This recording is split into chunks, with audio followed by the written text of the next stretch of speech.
El objetivo de un proyecto de inversión es obtener efectivo para pagar rendimiento a los proveedores de capital.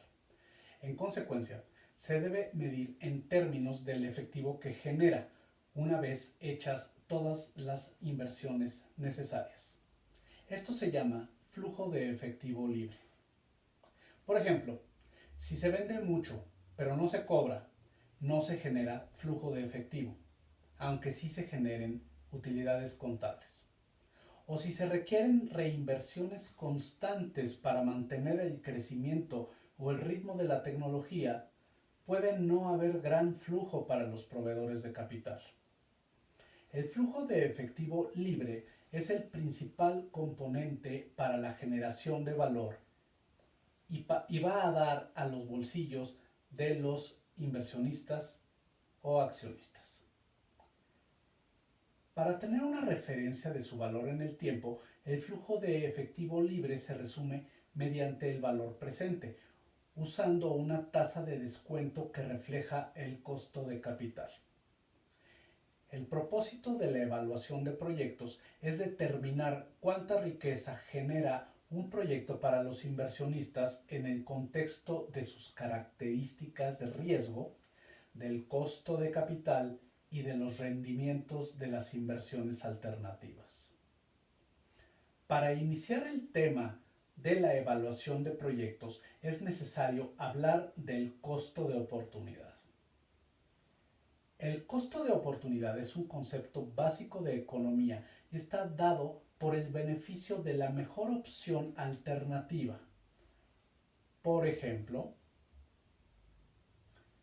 si una propuesta de negocio requiere una inversión de 100 que al final de 2 años redituará en un flujo único con un nivel de seguridad muy grande de 103 y la tasa de CETES es del 3.5% anual, lo que daría un rendimiento anual compuesto de 7.12% por 2 años, que es el periodo equivalente, y con el principal formaría un flujo único y sin riesgo de 107.12, entonces la mejor opción en este caso es invertir el dinero en CETES debido a que arroja un mejor rendimiento. Una referencia común para el costo de oportunidad es el rendimiento del índice de la bolsa de valores, ya que involucra el riesgo de las inversiones y en principio una inversión con riesgo debe ganarle al índice de la bolsa de valores. De otra forma, conviene más invertir en un portafolio que replique el rendimiento de la bolsa de valores.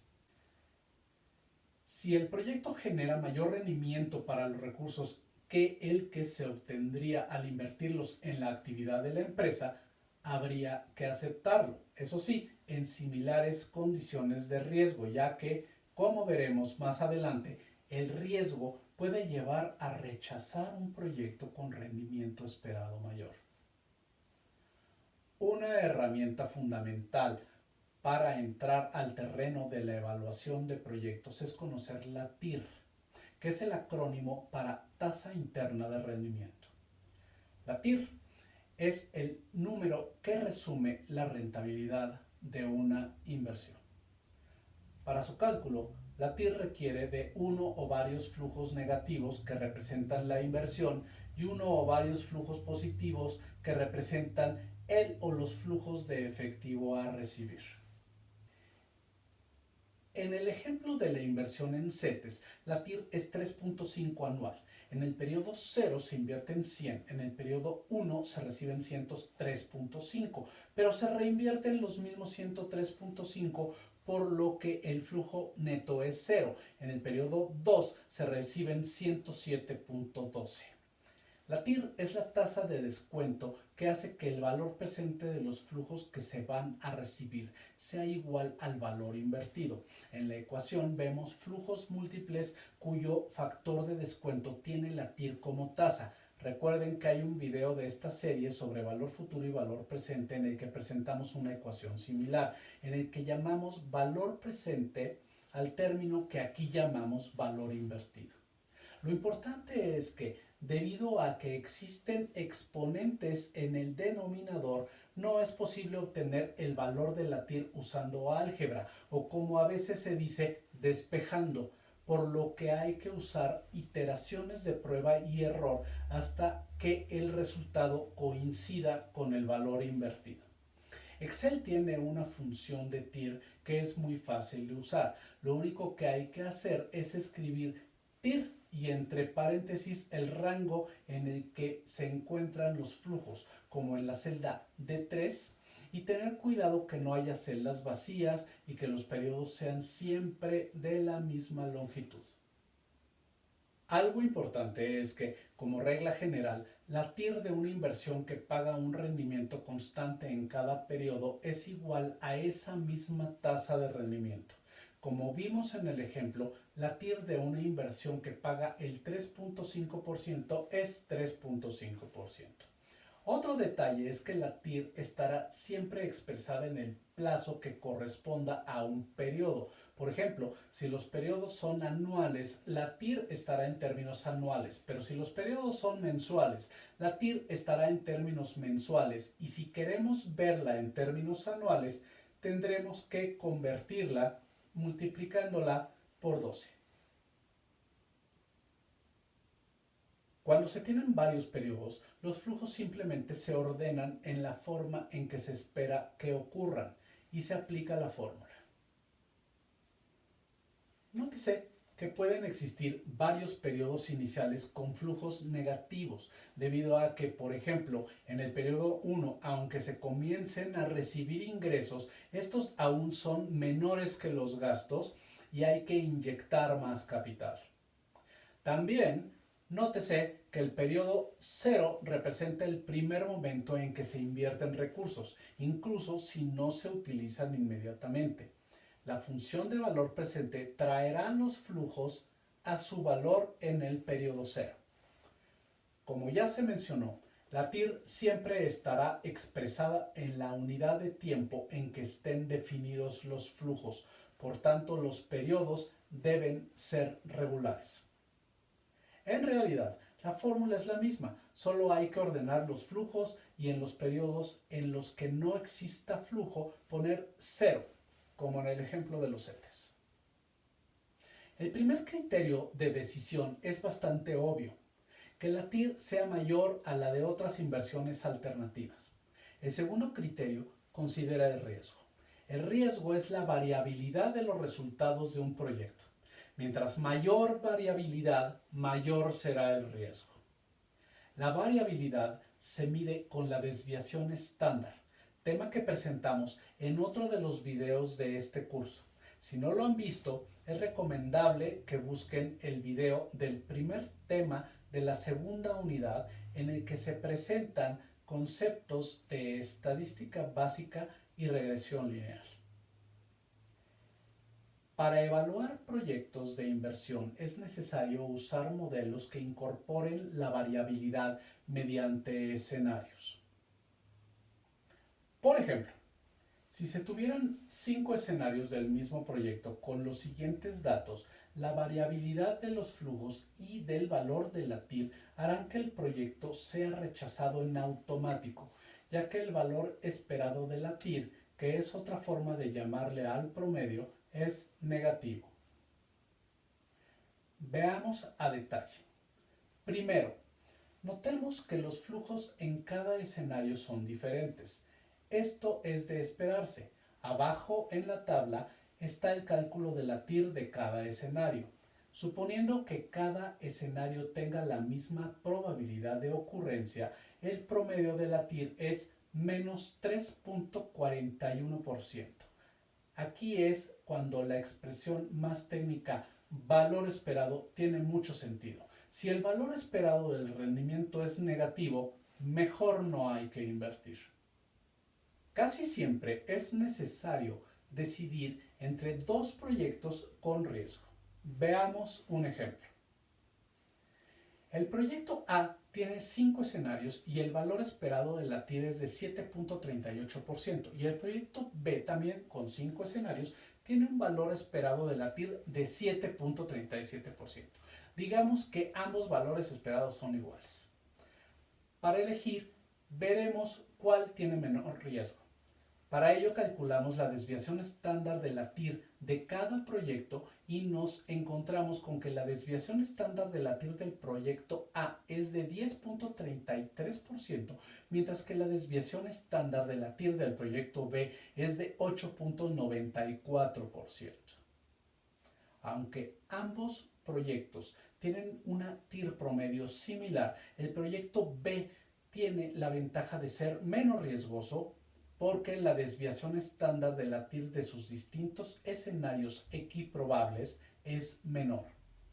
Como una medida adicional a la desviación estándar, tenemos el máximo y el mínimo de la TIR en los escenarios y nos encontramos que aunque el proyecto A tiene un mayor valor máximo que el B, también tiene un menor valor mínimo que el B.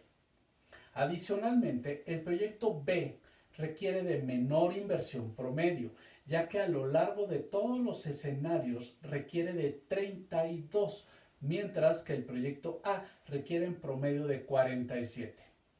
Optar por el proyecto B liberaría recursos para otros usos o para pagar dividendos a los accionistas. Cuando cada escenario tiene distinta probabilidad de ocurrencia, se utiliza una fórmula diferente, ya que el promedio simple no refleja esta situación. Veamos un ejemplo. En este ejemplo hemos agregado diferentes probabilidades de ocurrencia a los escenarios. Para el proyecto A, el escenario 1 tiene una probabilidad de ocurrencia de 25%, mientras que para el escenario 3 del mismo proyecto, la probabilidad de ocurrencia es de solo 5%. Y lo mismo con el proyecto B, que tiene diferentes probabilidades de ocurrencia para cada escenario. Cuando las probabilidades son diferentes o no son equiprobables los escenarios, como en el ejemplo anterior, hay que obtener el valor esperado multiplicando cada valor posible por la probabilidad de ocurrencia y luego sumar todos los productos. Para esto se utiliza la función suma producto de Excel con los dos rangos cuyos elementos se desean multiplicar uno a uno en parejas y se obtiene el resultado. Usando estas probabilidades, el valor esperado para la TIR del proyecto A es de 10.14% y para la TIR del proyecto B es de 8.68%. En consecuencia, el proyecto A es preferible al proyecto B y también es preferible debido a que la probabilidad de que la TIR sea negativa en el proyecto A es de 5%, mientras que la misma probabilidad es de 30% para el proyecto B, ya que existen dos escenarios, el 2 y el 3, con probabilidades de 15% cada uno de que la TIR sea negativa. Antes de tocar el tema del valor presente neto, es importante mencionar un par de medidas que no se deben usar. La primera de ellas es el plazo de recuperación de la inversión. El plazo de recuperación de la inversión consiste en calcular cuánto tiempo toma recuperar el monto invertido en un proyecto. Por ejemplo, si el proyecto requiere de una inversión de 50 y se estima que se recibirán flujos de 30, 20 y 10 en los años 1, 2 y 3 respectivamente, entonces el plazo de recuperación de la inversión es de 2 años, ya que en los años 1 y 2 se reunieron los 50 de inversión inicial. Existen cuando menos 3 problemas con esta medida. El primero es que no considera el valor presente de los flujos de efectivo. El segundo es que no considera los flujos de efectivo posteriores al plazo de recuperación calculado. ¿Qué pasaría si después del plazo de recuperación hubiera mucho riesgo? Y el tercero es que no se puede establecer una referencia objetiva sobre lo adecuado del plazo de recuperación. Esta medida no es integral ni objetiva, por lo cual no debe ser usada nunca para tomar decisiones sobre un proyecto de inversión. Una variante es el plazo de recuperación descontado, que consiste en aplicar el valor presente a los flujos de efectivo. Sin embargo, persiste el problema de no considerar los flujos posteriores a la recuperación y tampoco establece una referencia sobre lo adecuado del plazo de recuperación, de manera que, aunque parece más sofisticada, tampoco debe ser usada. La segunda medida que no debe ser usada es el rendimiento contable promedio, que consiste en obtener el promedio de las utilidades contables y compararlo contra el monto de la inversión. Por ejemplo, si un proyecto requiere de una inversión de 500 y para los años 1 a 5 se estima que tendrá utilidades contables de 100, 150, 50, 0 y menos 50, el promedio de las utilidades será de 50 y el rendimiento contable promedio será de 50 entre 500 igual a 10%. Su debilidad más importante es que no utiliza flujos de efectivo, sino utilidades contables y tampoco utiliza el valor presente. Recordemos del tema sobre estados financieros que no es lo mismo utilidad contable que flujo de efectivo, ya que, por ejemplo, podemos vender mucho y que no nos paguen en un par de años, con lo cual contablemente podemos tener una utilidad, pero nada de dinero. El valor presente neto es el criterio más sólido para tomar decisiones de inversión. La fórmula del valor presente neto es idéntica a la del valor presente, solo que se le añade un flujo en el periodo cero que aparece en rojo porque es la inversión y por tanto es negativo. Los proyectos con valor presente neto positivo, es decir, mayor a cero, se aceptan, mientras que los que tengan valor presente neto igual o menor a cero se rechazan. Los dos elementos más importantes en el valor presente neto son el cálculo de los flujos de efectivo y la definición de la tasa de descuento de los flujos. Los flujos de efectivo deben considerar todos los ajustes de inversión operativa, tales como inventarios y cuentas por cobrar, y de financiamiento operativo, como cuentas por pagar, además de agregar la depreciación y la amortización, ya que éstas no consumen efectivo. Las herramientas de pronóstico, como las series de tiempo y la estadística descriptiva que presentamos en los dos videos anteriores de esta serie, son muy importantes para calcular los flujos.